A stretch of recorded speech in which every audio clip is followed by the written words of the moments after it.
Assalomu alaykum, kitobsevar kitobxonlar. Biz Ohangaron shahar axborot kutubxona markazi sizlarga yozuvchi Turg'un Po'latovning hayoti va ijodi haqida qisqacha ma'lumot beramiz.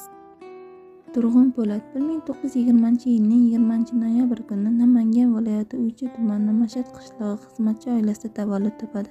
Biroq bolaligi urush davriga tutash bo'lganligidan 9-sinfgacha o'qiy oldi. Turg'un Po'lat otasi kabi u ham ona qishlog'i Mash'adda qassobchilikda mehnat faoliyatini boshlaydi.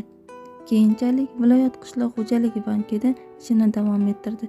Ayni chog'da Namangan haqiqati viloyat gazetasi bilan hamkorlik qilib, ilk she'rlar, publitsistik maqolalar va felyetonlarni chop ettirdi. 50-yillarning o'rtalarida Toshkentga ko'chib kelishi uning orzu va istaklari ro'yobga chiqishida muhim o'rin tutdi. Ayollar isyoni 1967, Jig'ildon qori 1970 kabi hajvi hikoyalarini e'lon qilgan. 1971-yilda uning Vodiylarni yaylab kezganda ocherklari, 1975-yilda esa Ichikyu qissasi chop etilgan. Turg'un Po'lat 1974-yilning 27-aprel kuni to'satdan vafot etadi. Turg'un Po'latga vafotidan so'ng Ichikyu qissasi televizion badiiy film uchun 1979-yili Hamza nomidagi respublika davlat mukofoti berilgan.